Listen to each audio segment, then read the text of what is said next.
In this audio presentation, I'm going to strip out the visual elements of two different websites in order to display how the functionality of some websites can crumble when certain elements of CSS are removed. I'm going to use the Yachts of Seabourn website as my first example. I'm going to be using this website as an example of a site whose functionality is greatly diminished without aspects of CSS enabled. So as you can see, this is the site with all aspects or elements of CSS enabled. It's a pretty attractive site, and it's pretty easy to navigate for the user. There's an information bar here at the top where the user can navigate the site by destination, by which type of yacht they would like to travel on.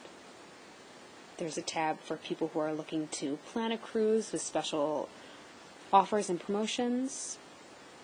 You can also navigate the site by your yachting lifestyle, and there's a tab for customers who have already booked. So once we slowly start to disable certain aspects of the site, first pull out the page colors.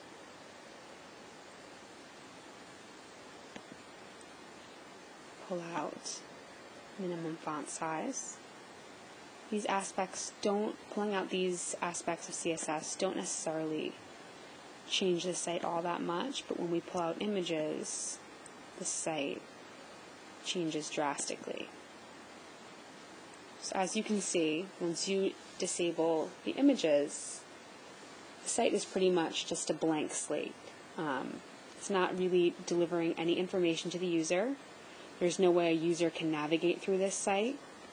There is still this small section here where a user could navigate by region or time frame. There's nowhere to even click for them once they've chosen the function that they'd like.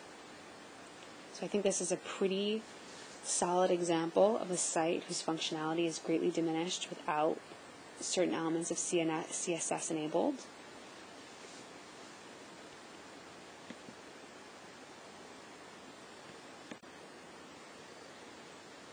The second website that I'm going to examine is the Regent Seven Seas Cruises website. I'm going to use this website as an example of a site that retains the majority of its functionality, or pretty much all of its functionality, after elements of CSS are removed. This is the site as it is with all elements of CSS enabled. It has an information bar on the side here where users can navigate. And now I'm going to begin disabling certain aspects. I'll start with page colors. It's a very, very small effect by disabling page colors. The only thing that's changed is these boxes down here were blocks of color for each box. Now obviously that's been stripped out. Disable minimum font size. Again, a very small difference visually. You can disable images.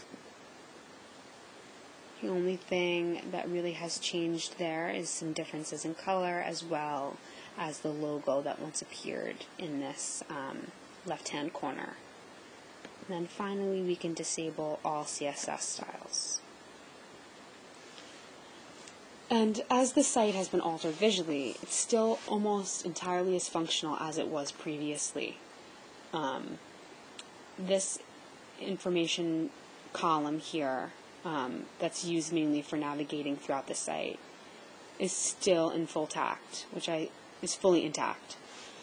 So I think this is a great example of a site that still retains the majority of its functionality for the user. Even if when you scroll down to the bottom, you can still get information about cruises and the cruise company pretty easily. It's not confusing. The only thing that has changed, obviously, are the visual elements of the site.